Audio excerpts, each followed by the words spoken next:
राम राम राम हरे हरे, हरे कृष्ण कृष्ण कृष्ण हरे हरे, हरे राम राम राम हरे हरे, हरे कृष्ण कृष्ण कृष्ण हरे हरे, हरे राम राम राम हरे हरे, हरे कृष्ण कृष्ण कृष्ण हरे हरे। ब्रह्मानन्दं परमसुखदं केवलं ज्ञानमूर्तिं द्वन्द्वातीतं गगनसदृशं तत्त्वमस्यादिलक्ष्यम् एकं नित्यं विमलं अचलं सर्वधी साक्षिभूतं भावातीतं त्रिगुणरहितं सद्गुरुं तं नमामि।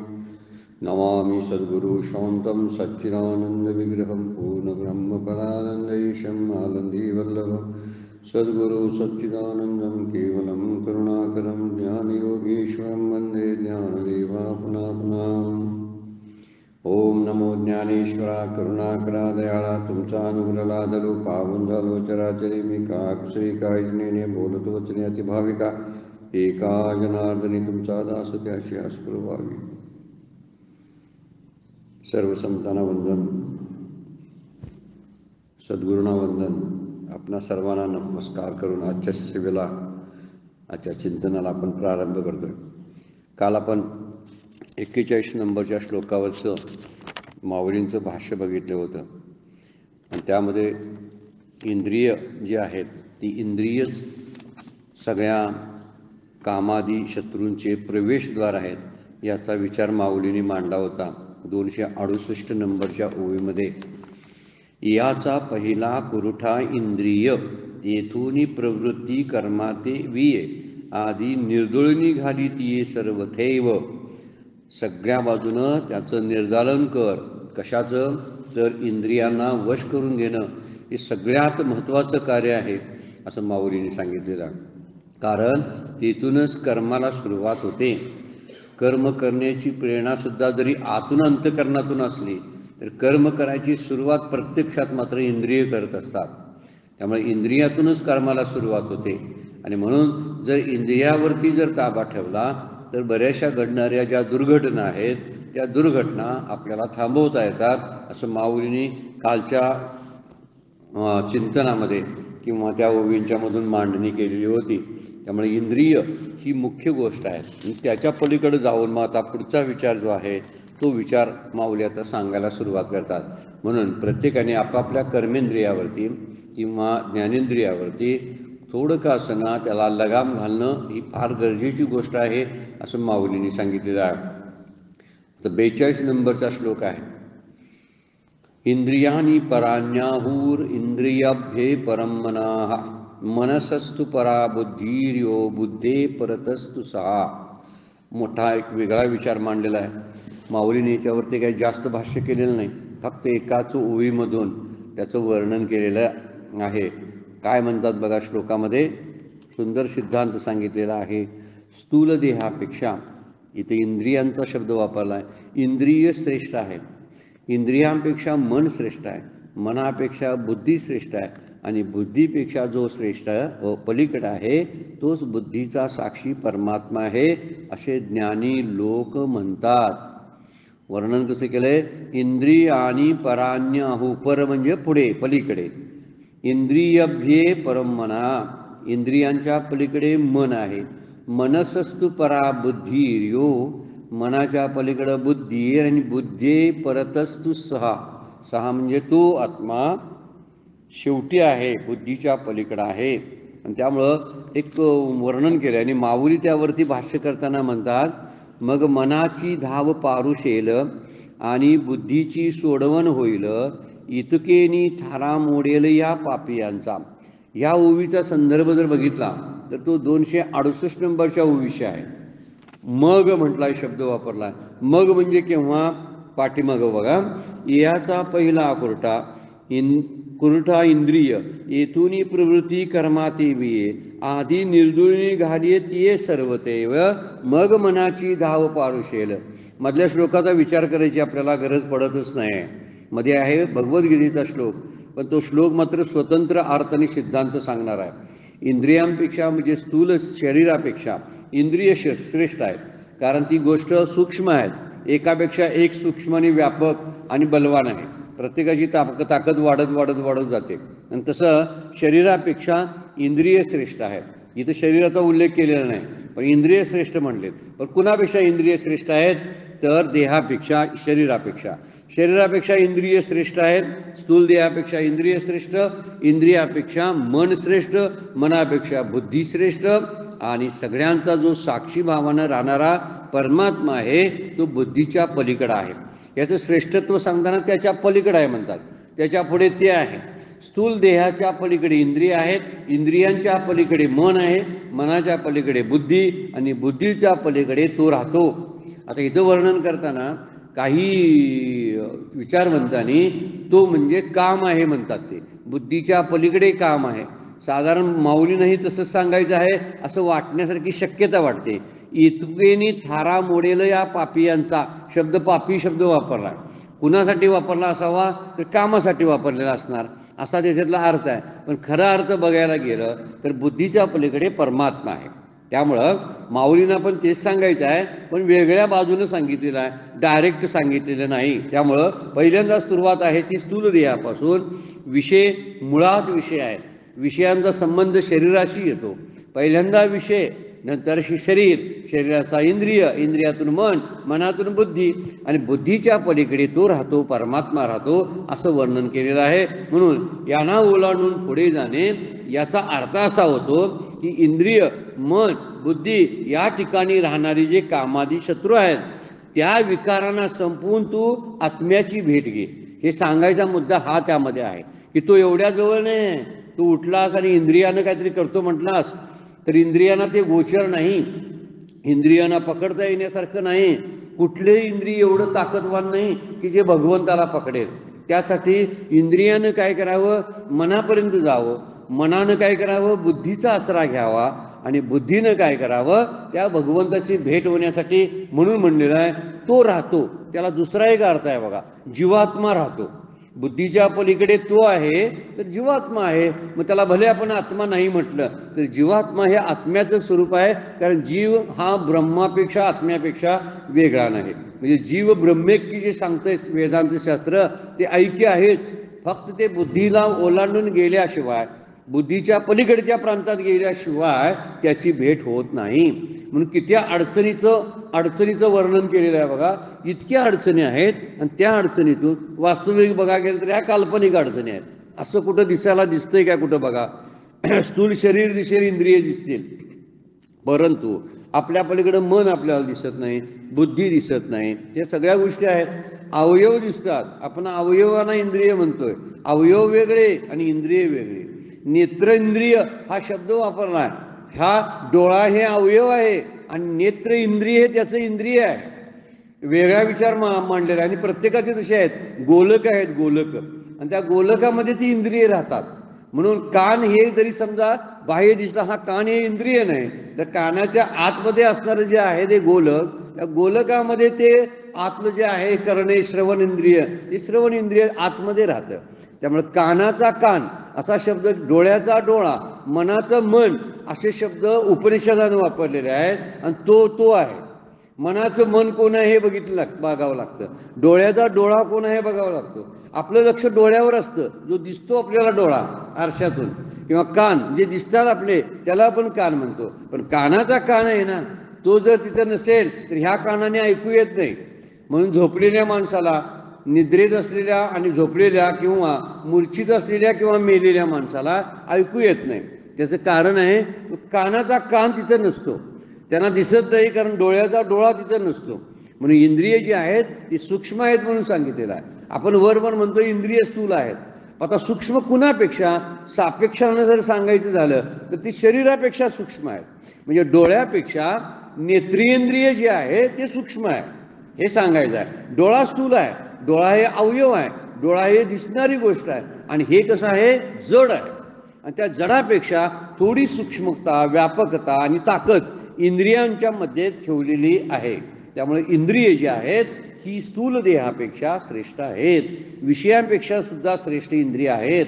पहिल्यांदा विषय असले तर विषय जड असतात. माझ्यासमोर कुठलीही वस्तू असू दे, पण ती इंद्रियाने जोपर्यंत तिथपर्यंत जात नाही तोपर्यंत त्या वस्तूला काही किंमत नाही, किंवा ती वस्तू आपणहून त्या इंद्रियांचा भोग घ्यायला येत नाही. विषय कुठलाही असेल, मला खाण्याचा विषय आहे, तर ते खाण्याचा पदार्थ डायरेक्ट स्वतः जिभेकडे येत नाही, ते जिभेनं तसं करावं लागतं, हातानं त्याची क्रिया करावी लागते, त्यावेळी ती घडतं.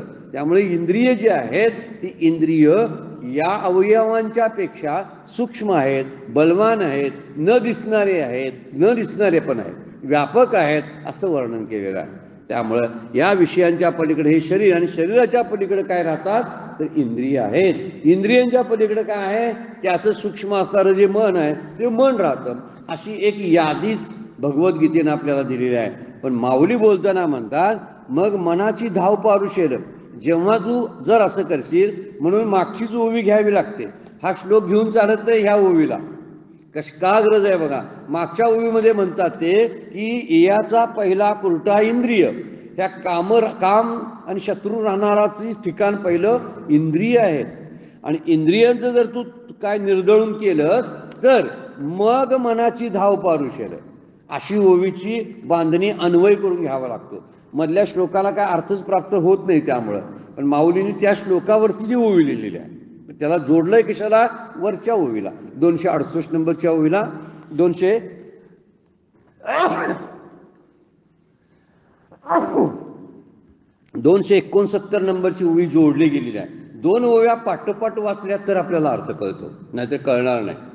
म्हणून त्यासाठी मनाची धाव पारुशेल. कधी इंद्रियांचं वशीकरण झालं, इंद्रिय वश झाली, तर इंद्रिय जर शांत बसलेत तर मन काय करणार आहे सांगा बघू, काहीच करू शकत नाही. म्हणून मनाची धाव पारुशेल. पारुशेल म्हणजे थांबेल. धावणारं जे मन आहे ते आपोआप थांबेल केव्हा, जर इंद्रियांच्यावरती आपलं नियंत्रण ठेवलं तर. मग त्या दृष्टीनं हे बोलावं लागलेले आहेत, यांना ओलांडून पुढे जायचं आहे. कारण या इंद्रियांच्या मध्ये, मनामध्ये आणि बुद्धीमध्ये कामादी विकार राहतात. मग विकारांना जर जवळ करणारे जे आहेत त्यांना ओलांडून पुढे जायला पाहिजे, नाहीतर मग आपल्याला कशी भेट होईल परमात्म्याची. देव भेटायचं असेल तर या टप्प्यानं जावं लागेल. म्हणजे पहिलं मंदिरात आपण निघालो मोठ्या एखाद्या, तर पहिलं महाद्वार लागतं बघा. मग महाद्वारातून आत आपण गेलो की छोटासा ओटा किंवा आणखीन काहीतरी लागतं. नंतर तो गाभारा लागतो, तो गाभाऱ्याचा दरवाजा ओलांडावा लागतो, आणि मूळ गाभाऱ्यामध्ये आपण पोचलो की देवाचं दर्शन होतं. तसाच टप्पा हा. इंद्रिय जी सगळी आहे ती द्वार आहे. इंद्रिय द्वार आहे, नंतर हे मन द्वार आहे, आणि बुद्धी द्वार आहे. किंवा ह्या ठिकाणांना ओलांडून पुढं आपण गेलो पाहिजे की ज्या ठिकाणी प्रपंचाचं आकर्षण जास्त असतं. मग प्रपंचाचं आकर्षण वाढवणारी ही स्थळं आहे. पहिलं इंद्रिय, दुसरं मन, तिसरी बुद्धी. जर या आकर्षणातून एखादा जीव जर बाहेर पडत असेल आणि पुढे जात असेल तर निश्चित त्याला परमात्म्याची भेट होईल. म्हणून परमात्म्याचा मुख्य पत्ता सांगण्यासाठी त्याचं वर्णन केलेलं आहे. अगोदर कामादी शत्रू राहतात कुठं याचा पत्ता सांगितला. का पत्ता सांगितला तर त्याला तुम्हाला ओळखायचं आहे म्हणून पत्ता सांगितला. वाईट पण सांगावं लागतं, चांगलं सांगण्यासाठी, पटवून देण्यासाठी वाईट पण सांगावं लागतं. मग त्याचा पत्ता कशाला देता उगीच, आम्हाला तिथं जायचं नाही तर, असं नाही, जायचं नाही हे कळावं म्हणून तो पत्ता सांगितलेला की ही घरं ओलांडून तू पुढे जा बाबा. त्याशिवाय तुला महाराज पुढे राहतात, त्याच्या पलीकडे राहतात, ही घरं ओलांडून जा. तू तुकाराम चौकातून पुढे जा, मग काही दुकानं लागतील, तिथून पुढे जा, तिथं आणखीन एखादं काहीतरी घर लागेल. सिनेमाचं एक थिएटर आहे, चुकून सिनेमाच्या थिएटरमध्ये घुसतील, जाऊ नको. तिथून पुढं गेलेस की सिनेमाच्या थिएटरच्या पुढं परमपूज्य काकांचं घर आहे. असं एक विचार साधारण आपला मुरगुडच्या गल्लीचा विचार बोललो आपण. आता हा काय ज्यांना माहिती आहे त्यांना ह्या दृष्टांत कळेल, पण हा टप्पा आहे. तो जाण्यापर्यंत बुद्धीला ओलांडून जायला पाहिजे. आणि शेवटी शुद्ध गोष्ट कोणतं असेल तर बुद्धी आहे, म्हणून बुद्धीजवळ तो राहतो. म्हणून बुद्धीचं प्रतिबिंब, बुद्धीमध्ये त्याचं प्रतिबिंब पडलेलं आहे, शास्त्रानं मान्य करून दिलेलं आहे. आणि त्याला चिदाभास किंवा जीव म्हणतात की तो प्रतिबिंब आहे. पण प्रतिबिंब असला तर त्याचं आहे ना, आणि त्याचं प्रतिबिंब असल्यामुळं त्याच्यासारखंच आहे ते. म्हणून याला म्हणता येतं की त्याच्यातच का प्रतिबिंब पडलं तर त्याच्या इतकं शुद्ध अंतःकरणामध्ये दुसरी गोष्ट कुठली नाही, म्हणून त्याच्यात प्रतिबिंब पडलं. उगीच प्रतिबिंब पडत नाही. सात्विकता जेव्हा, आणि बुद्धीचं वर्णन, बुद्धीचा गुण कुठला आहे, बुद्धी सत्वगुणाची आहे. त्यामुळे जितकी सात्विकता आपल्या अंतःकरणामध्ये अधिक येते तेवढी आपल्याला देवाबद्दलची ओढ वाटायला लागते. कशी व्यवस्थित असं रचना केलेली आहे बघा.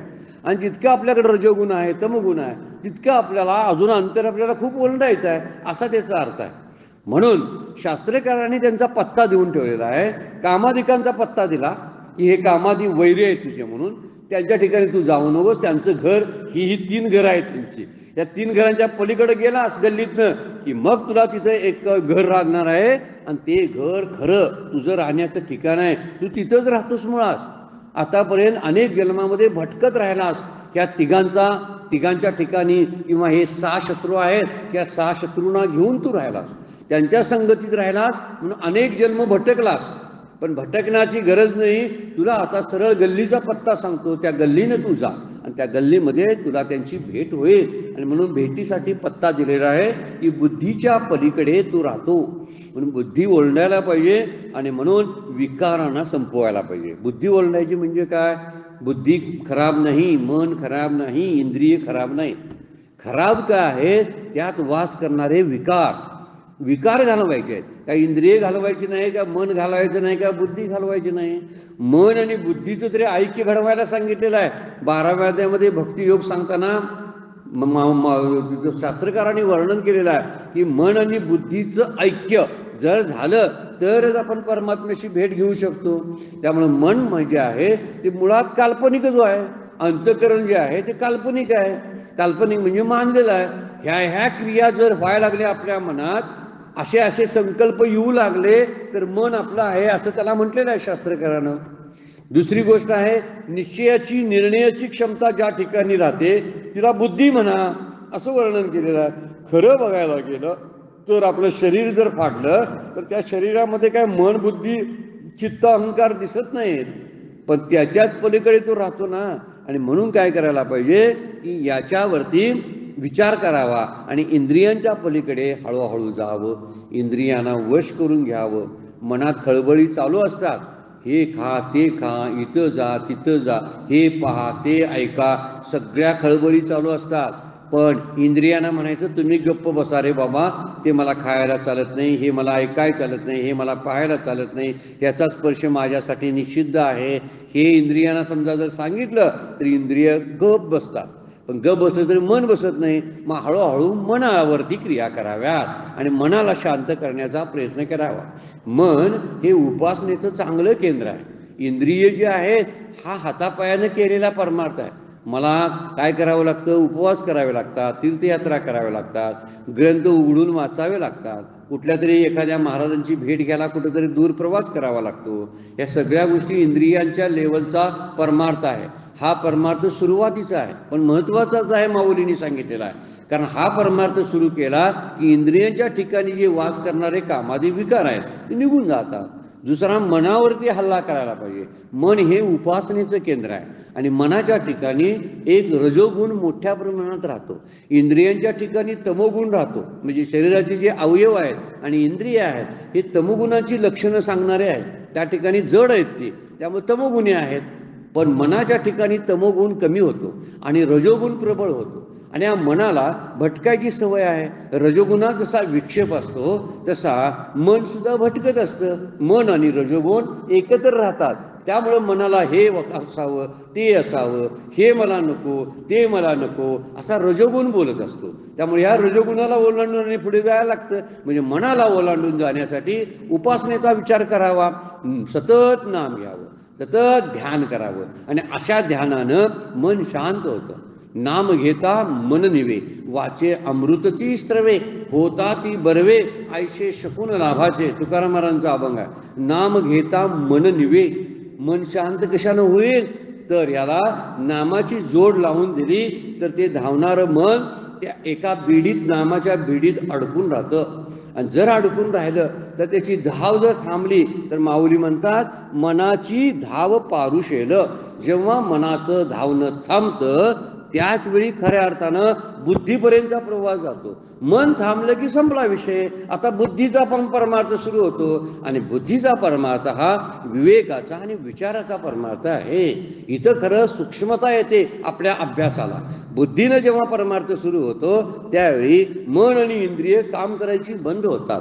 मनाचं धावणं आणि इंद्रियांचं भटकणं जे आहे किंवा इकडं तिकडं स्वैर धावणं जे आहे, या दोन्ही गोष्टी थांबतात आणि बुद्धीच्या ठिकाणी स्थिर होतो. आणि बुद्धी एक म्हणते हे काही खोटं आहे सगळं, तिथं मिथ्यात्वाचा निश्चय सुरुवात होते.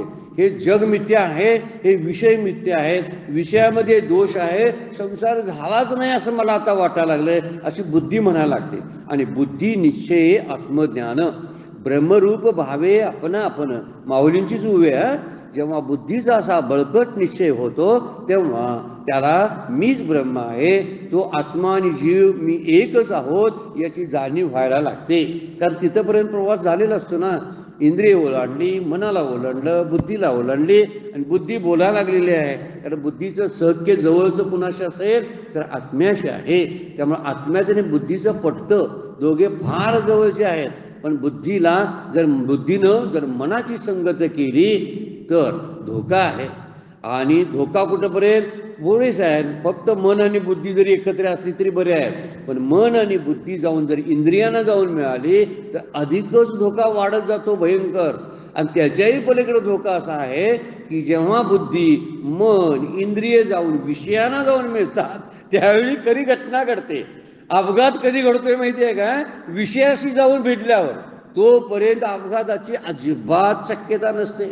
त्यामुळे कुठं जायला लागले कोण हे आपण बघावं लागते, दुसऱ्यांना काही कळणार नाही. ते आता इथं जायला लागलं, इथनं मन तिथं जायला लागलंय, आता इंद्रियाच्या ठिकाणी दोन्ही गेली, अरे आता होतंय वाटतंय, घटना घडतीच, आता घटना घडणार, अपघात दुर्घटना आहे. ही जी जाणीव आहे ही जाणीव दक्ष असणाऱ्या साधकालाच फक्त होते. अन्यथा मग इतरांचं सगळं चालूच आहे. त्यांना काही माहीत नाही डोळा पाहतोय का डोळ्याच्या पाठीमागचा डोळा पाहतोय. त्यांना सांगायला गेलं तर तिसला कुठला डोळा असतोय डॉक्टर लोक सुद्धा कबूल करणार नाही, डोळ्याचा डोळा असतोय म्हटल्यावर.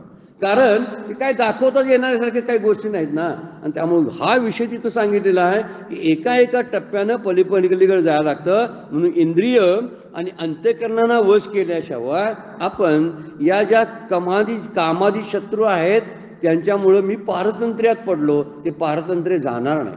मला स्वतंत्रतेचा अनुभव येणार नाही. आणि स्वतंत्रता म्हणजे काय? मुक्ती आहे.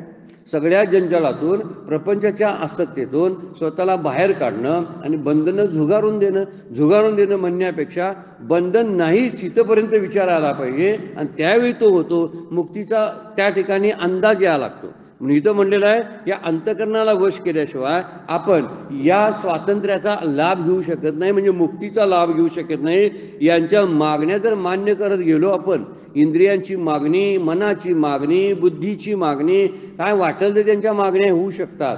आणि यांच्या मागण्या मान्य करत गेलो तर मागण्या मान्य करण्यामध्ये आयुष्याचा छोटा जो स्पॅन ऑफ लाईफ ज्याला आपण म्हणतात ना, तो फार कमी असतो. 70, 80, 90 वर्षाचा कालावधी असतो. त्यातल्या बऱ्याचशा बालपणामध्ये 7, 8, 10, 20 एक वर्षे जातात. तारुण्यामध्ये 35, 40 वयी उलळून जाते. आणि नंतर विचार सुचतो. त्यावेळी इंद्रियांना काय शिल्लक राहिलेली नसते, इंद्रियामध्ये काहीतरी करण्याची, पकडण्याची क्षमता शिल्लक राहिलेली नसते. त्यावेळी हा विचार येऊन चालत नाही. म्हणून किती वेळ कमी आहे बघा. 10-20 वर्षच माणसाला मिळतात तशी विचार करायला गेले तर. परमार्थ करण्यासाठी फारशी वेळ मिळत नाही. एखादाच कोणतरी भाग्यवान असेल की ज्याला लहान वयामध्येच ती सवय लागलेली आहे तर त्याचा फायदा होऊ शकतो. मागील जन्माची पूर्व पुण्य असते, बहुत सुकृताची जोडी, त्यावेळी त्याचा खरंच त्याच्यावरती परिणाम होत असतो. पण बरेच वेळा परमार्थ करण्याचं हा नंतरचा उद्योग समजला जातो. त्याला उद्योग म्हणतात हीच गोष्ट वेगळी आहे. मी आता त्या परमार्थाच्या उद्योगाला लागलोय म्हणतात, हा विचार वेगळा आहे. त्यांना आपण आपलं स्वरूप आहे आणि त्याच्याबद्दल आपण असं बोलत असतो. यांच्या मागण्या जर आपण मान्य करत गेलो तर वेळ वाया जातो. प्रत्येकाचं मी निघालोय समजा प्रवासाला, रस्त्यात एक पहिला मित्र भेटला, अरे बरेच दिवस भेटला नाही, हे झालं नाही ते झालं नाही, चहा तरी घेऊन माझ्या घरातून जा. मग त्याच्या घरात 5 मिनटं, मग पुढच्या कोणतरी भेटला त्याच्या घरात, तो एक पाहुणा भेटला, तो म्हणला तुम्ही भेटतच नाही, जरा तुमच्यावरती वस्तू द्यायची होती ते देतो चला, मग त्याच्या घरात झालं. टायमिंग आहे आपल्या ट्रेनची किंवा बसची, ती बसची टायमिंग चुकली ना ज्यावेळी मला जायचं होतं ते. किती गडबड करायला पाहिजे. माऊली म्हणतात झडझडोनी वहिला आणि झडझडोनी म्हणजे झाडून टाक सगळं आणि बाहेर पड, चढ दिशी झटकन बाहेर पड. आता विचार मनात आला की जड दिशी बाहेर पडायला पाहिजे, माझं आयुष्य कमी आहे. आणि या कमी आयुष्याचं जर सार्थक करून घ्यायचं असेल तर गडबड करायला पाहिजे. कशी कामाची गडबड आपण प्रपंचाची करतो, मग इथं का गडबड करत नाही? मुक्तीसाठी, मोक्षासाठी, आनंदासाठी का धडपड करत नाही? आणि सगळं बोलतो ते आनंदासाठीच करतोय मी म्हणतोय, पण चुकीच्या मार्गानं करतोय ना. करतोस बाबा, आनंदासाठीच करतोस, पण तुला आनंद भेटला का? सुखाचे काहीतरी आभास थोडेसे मिळाले आणि त्यातच तू समाधान मानतोस. म्हणून ह्यांना ओलंड तू, हे भेटणार रस्त्याला तुला. इंद्रिय भेटणार, तिथं काहीतरी चालू असतं, त्यांची त्यांची विकार आहेत. नंतर मन भेटणार, मनात चाललेले संकल्प विकल्प तुला भेटतील. बुद्धी आहे, बुद्धीमध्ये काही चाललेले विचारांचे जे प्रवाह आहेत ते तुला भेटतील. पण याच्या पलीकडे तुला जावं लागेल आणि गडबड करावी लागेल. यांच्या प्रत्येकांच्या मागण्या तू पूर्ण करत बसू नकोस, त्यामुळे तुझं आयुष्य व्यर्थ वाया जाणार आहे. आणि वाया जायचं नसेल यांच्या नादाला लागू नकोस. तर नाद कुणाचा कर? बुद्धीच्या पलीकडचा प्रांत जो आहे त्या प्रांतामध्ये मला पाय ठेवायचा आहे. कुठल्या परिस्थितीमध्ये, मग पळायला लागू दे, चालायला लागू दे, आणखीन काय धावायचे ते धावूया, पण धावून कुठंपर्यंत पोचायला पाहिजे? तर तिथंपर्यंत पोचायचं आहे. एकदा समजलं, संतांनी शास्त्रांनी पत्ता शोधून दिलेला आहे आपल्याला, मग दिलाय तर त्यानुसार प्रवास करायला जायला पाहिजे. त्यासाठी साधन आहे, बारकाव आहे बरं काय. त्यामध्ये कोण म्हणेल याला ओलांडायचं म्हणजे काय करायचं सांगा ना? रात्री झोपायचं नाही काय? कधी जेवायचं नाही काय? काय माणसं म्हणतील किंवा रानावनात भटकायचं आहे काय? आहे तर इथंच सगळं. आणि इंद्रियांची ज्यावेळी भोगाची तयारी होते ना, त्यावेळी सावध राहा. इंद्रियांना वश करून घे, हे तुझ्यासाठी योग्य नाही म्हण. मनाचं काहीतरी चाललंय ना, तिथं सावध राहायचं. बुद्धीचं काही चाललंय तिथं सावध राहायचं. आणि अशी सावधानता ठेवायला लागलो की हळूहळू आपोआपच प्रवास चालू होतो. त्यासाठी कुठं जावं लागतंय? काहीच जावं लागत नाही. परंतु ह्या प्रत्येकांचं जर आपण ऐकत गेलो ना तर सगळं अवघड होऊन बसतंय. पाहुण्या पायात बी असंच असतंय, मुलांच्यात बी असं असतंय. 2 मुलं आहेत, मुलगी आहे, जावई आहे, सुना आहेत, प्रत्येकांचं ऐकत बसा. त्यांचं भागवा, त्यांचं भागवा, त्यांचे हट्ट पुरवा, ह्यांचे हट्ट पुरवा. माझा हट्ट कोणी विचारायलाच नाही. ह्यांचे वाढदिवस साजरे करा, त्यांचे वाढदिवस साजरे करा. माझ्या वाढदिवसाला ह्यांना आठवण पण नाही माझा वाढदिवस होता का नाही. त्याला काय म्हणायचा? म्हणून माझ्याकडे जरा बघायला शिकावं. यांचं किती वेळा बघत राहायचं? इंद्रिय बुद्धी मन हे एका दृष्टीनं आपण व्यक्ती म्हणून उपयोगात घेतलेला आहे. सोप्या भाषेत विचार केलेला आहे. प्रत्येक माणसं स्वतःपुरतं बघत असतात आपल्याकडं, माझा उपयोग करून घेत असतात. इंद्रिय सुद्धा त्यांना भूक लागलेली असते म्हणून ते माझा वापर करून घेतात. मनाला सुद्धा तसंच भटकायचं असतं म्हणून ते माझा विचार घेते, मला घेते आणि भटकते. मग मी का त्यांना वापरू द्यावं? मी वापरू देतोय त्यांना म्हणून ते माझ्या डोक्यावर बसलेले आहेत. कुणाला आपण वापरू देऊ नये, आपण वापर करावा. आपण जन्माला आलोय, वापर करायसाठी आलेलो आहे म्हणून वापर करायचा, त्याचा इंद्रियांचा वापर करायचा. आता काय व्हायलंय? इंद्रिय मला वापरायला लागले.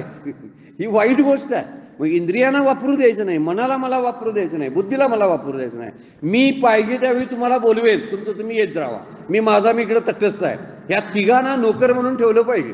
त्यावेळी काय होईल माहिती आहे की निश्चितपणाने त्यांचा योग्य वापर आपल्याला होईल. म्हणून परमपूज्य काकांचं सुद्धा बोलणं आहे ना की त्यांना जाणून घ्या आणि त्यांना वापर. Know the system, use the system. आणि काय म्हणतात, काय फॉरगेट इट, थ्रो इट म्हणतात. ते त्याचं झालं का आम्हाला सोडून द्यायचं आणि मग फॉरगेट, त्याला विसरून जायचं. असा जर विचार आपण जर करायला लागलो तर यांना ओलांडून पुढे जाता येईल. म्हणून याने निर्माण केलेला हा संसाराचा पसारा जो आहे म्हणजे काम क्रोध यानेच संसार निर्माण केला. नाही तर संसार आहेच कुठं सांगा बघू. द्वेष वाढतोय, कुणाचा तरी वाढतोय, म्हणजे ती कोणतरी व्यक्ती माझ्या समोर असते, त्याचं चित्र असतं, त्याची फिगर असते, त्याचं व्यक्तिमत्व माझ्या समोर येतं आणि ती व्यक्तिमत्वच संसार आहे. बाकी काय नाही सांगा ना, बाकी काहीच नसतं. माझ्या मनात ती सगळ्या कल्पनेचा खेळ आहे. त्यामुळे मांडुक्य कारिका बरोबर सांगते, हे अगाय झालेच नाही, त्याची वार्ता पुष्टी काही समर्थ म्हणतात झालंच नाही. झालं नाही पण हे विचारांती करणार आहे, तोपर्यंत करणार नाही. झालंय म्हणून तरी समजूया आणि त्या दृष्टीने घालवायचा प्रयत्न करूया आपण आता. आणि म्हणून इथे म्हटलेलं आहे हे सगळा संसाराचा प्रसारा जो आहे तो दृष्टीआड झाल्याखेरीज या आत्मदर्शनाचा लाभ होणार नाही. ही जी सृष्टी जी आहे ही कुणाची सृष्टी निर्माण केलेली काल्पनिक सृष्टी आहे. कोणती? विचारांची, इंद्रियांची, मनाची. हे एक काल्पनिक असं जग आम्ही तयार केलेलं आहे. पण या जगाच्या पलीकडे तो राहतो ना, म्हणून या जगाला ओलांडून जायला लागतं. म्हणून जगाचा विचार सोडावा लागतो. जगाचं ज्ञान उपयोगाला येत नाही त्या ठिकाणी. हे काय उपयोगाचं जगाचं ज्ञान आहे? मला अमुक कला आहेत, तमुक कला आहेत, हे विद्या आहेत, ते विद्या आहे, मला जेवण करता येतं, मला गाडी चालवता येते, मला टीव्ही दुरुस्त करता येतो, आहे की. पण हे जगाचं ज्ञान झालं. पोटापुरतं त्याचा विचार जरूर करावा. परंतु पोट भरल्यानंतर त्याचा विचार परत करू नये असं शास्त्र सांगतं. म्हणून पोट भरलं होतं ना, मग आता जगाचा विचार सुटला पाहिजे. आणि जगाच्या पलीकडे असलेले जे दर्शन आहे ते दर्शन फार महत्वाचं आहे. म्हणून जगाचा विचार जो आहे तो जगात भटकत राहणं म्हणजे प्रदर्शन पाहणं आहे. आणि जग सोडून पलीकडे जाणं त्याला दर्शन म्हणतात. हा प्रदर्शन आणि दर्शन मधला फरक आहे. आत्मदर्शन याला म्हणायचं, हे दर्शन असतं. म्हणजे देवापर्यंत आपण जातो हे दर्शन आहे. आणि मन बुद्धी चित्ताचं जे चाललंय हे प्रदर्शन आहे. या प्रदर्शनामध्ये आपण अडकलो. ही वस्तू ती वस्तू पाहत पाहत पाहत निघालो आणि त्यांच्या मागण्या आपण पूर्ण करत गेलो. मला हवं वाटायला, काही नको वाटायला लागलं, काहींचा मी तिरस्कार केला, काही लोक मला मत्सर वाटायला. हे सगळं हेच करत बसूया का? किती वर्ष ते करायचं आहे? तर त्याच्या पलीकडे जाऊन या प्रदर्शनातून पाय बाहेर काढावा म्हणजे दर्शन तिथं आहेच. म्हणून कुठलं दर्शन आहे? इंद्रिय मन म्हणून शब्द वापरला. इंद्रियानी परान्याहू इंद्रियभ्ये परम मना. आणि मना म्हणलेल्या पुढे मनसस्तु परोबुद्धी आहे. म्हणजे मनाच्या पलीकडे बुद्धी आहे आणि बुद्धीच्या पलीकडे बुद्धे परतस्तु सहा. सहा शब्द आत्म्यासाठी वापरलेला आहे. तो तिथं आहे. मग त्याच्या दर्शनाला जायला पाहिजे ना. मग ह्या लोकांना एवढ्या ओलांडून पुढे जावं लागतं. आणि ओलांडून गेलं म्हणजे प्रपंचाची आसक्ती संपली की भगवंताची प्राप्ती होते.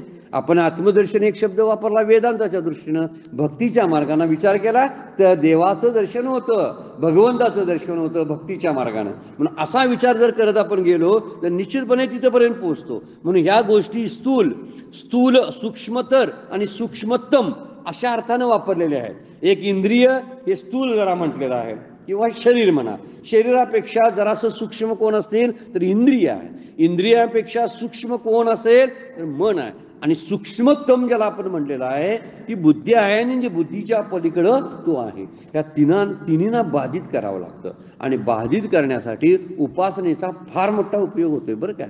हे जग सत्य दिसू नये, सत्य वाटू नये, दिसू नये वाटू नये असा जर विचार करायचा असेल, समजा दिसलं तरी हरकत नाही. दोरीवरला साप दिसला पण खरा वाटला नाही ना, तोपर्यंत काही वाईट घडलेलं नाही. ज्यावेळी तो खरा वाटायला लागेल आणि जग सत्यत्वानं दिसायला लागेल त्यावेळी आपण त्या सत्यत्वामध्ये अडकून गुंतून राहतो.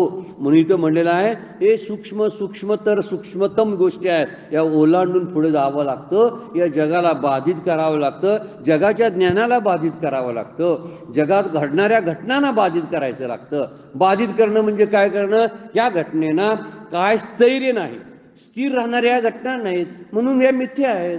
काल अशी दिसत होती आज अशी दिसते. काल ही व्यक्ती माझ्याशी अशी बोलली, आज उलटच काय बोलायला लागले. मग काय खरं काय म्हणायचं? बोललेलं कालचं खरं काय आत्ता खरं? दोन्ही खोटी हा शब्द फार महत्वाचा आहे. दोन्ही खोटी हा शब्द महत्वाचा आहे. मग स्वप्नात बघितलेलं खरं प्रश्न आहे ना. जनकराजांचा प्रश्न अष्टावक्रला आहे. मी स्वप्न पाहिलं त्यातला भिकारी होतो. तो भिकारी पाहिलेला मी खरा की राजावर आता राज्याच्या गादीवर बसलेला मी खरा? शेवट सांगितला आहे दोन्ही खोटी म्हणून सांगितलेलं आहे. तसं दोन्ही खोटी मानता आली पाहिजे. काल बोललेली व्यक्ती मला काहीतरीच बोलते, आज वेगळीच बोलते. सगळी फसवेगिरी विश्वासघात सुरू आहे. आणि या गोष्टीचा विचार जर केला तर यांना केवढं सत्यत्व द्यायचं हे आपण ठरवायला पाहिजे ना. जर मुळातच सत्यत्व द्यायचं नाही ठरवलं तर त्यांचा जो तो विकार जे आहे ते माझ्यावर परिणाम करू शकत नाहीत. म्हणून त्यांना बाधित करणं हा सगळ्यात मोठा विचार आहे. म्हणून पहिल्यांदा विषय आहेत. विषयापेक्षा स्थूल जे इंद्रिय, इंद्रिय विषयानं जाणतात, विषय इंद्रियांना जाणत नाहीत. म्हणून इंद्रिय विषयापेक्षा मोठे आहे. सांगताना कसा विचार आहे बघा. इंद्रिय का सूक्ष्म आहेत, बलवान आहेत, व्यापक आहेत कशाबद्दल बघा. कारण विषय स्थूल आहेत आणि त्याच्यापेक्षा स्थूलपेक्षा जर थोडंसं सूक्ष्म जर म्हणायचं झालं तर इंद्रिय आहेत. का इंद्रिय तसे आहेत तर इंद्रियांना हे विषय जाणत नाहीत आणि इंद्रिय विषयानं जाणतात. ज्यांना जाणतात ते कमी दर्जाचे असतात. विषय कसा आहे बघा. ज्याला जाणलं जातं ना ते कमी दर्जाचं असतं.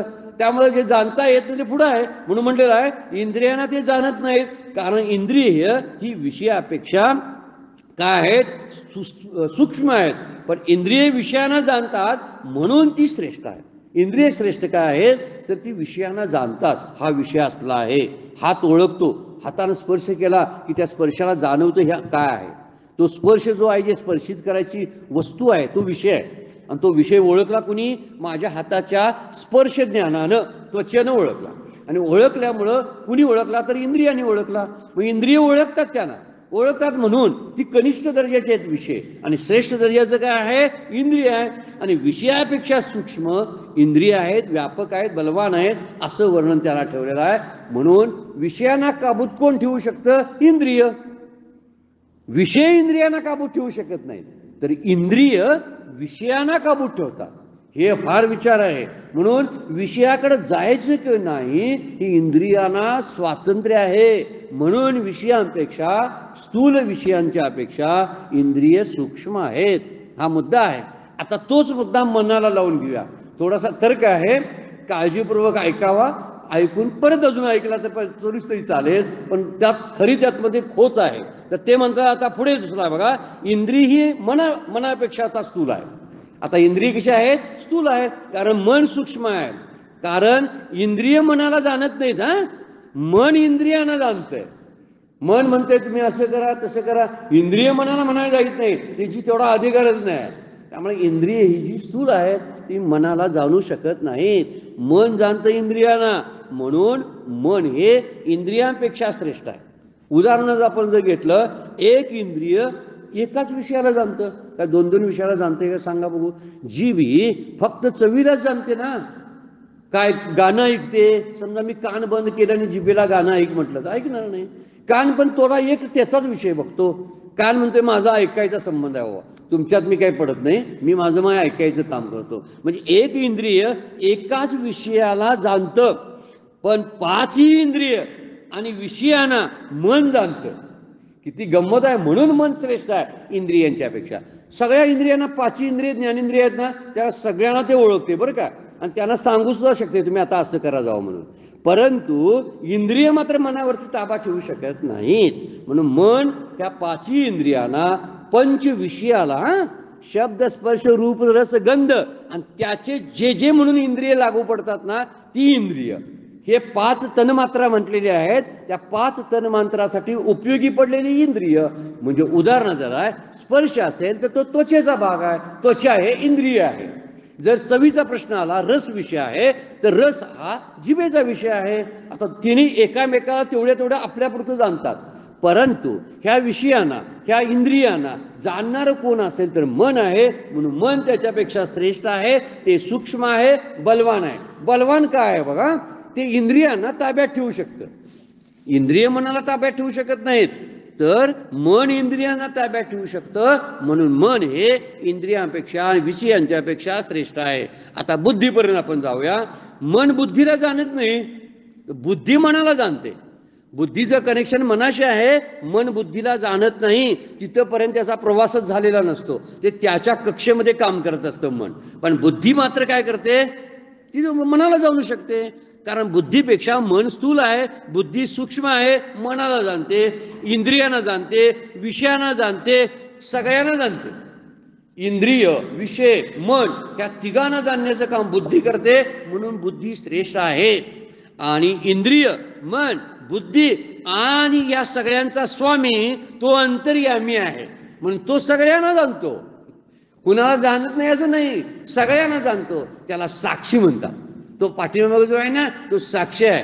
त्याला कदाचित शास्त्रकारांनी कुणी जीवात्मा म्हणून टाकलेला आहे. कोण त्याला आत्मा म्हणतं, कोण जीवात्मा म्हणतं, पण साक्षी रूपानं तो तिथं आहे. मात्र तो बुद्धीला पाहतो, मनाला पाहतो, आणि जो पाहतो तो त्या पाहणाऱ्या गोष्टीपासून बाजूला असतो, त्याशिवाय पाहता येत नाही. मी खुर्चीला पाहतो म्हणजे खुर्ची माझ्यापासून दूर आहे, काही अंतरावर आहे, म्हणून मी पाहतो. मी माझ्या हाताला पाहतो कारण हात माझ्यापासून दूर आहे म्हणून.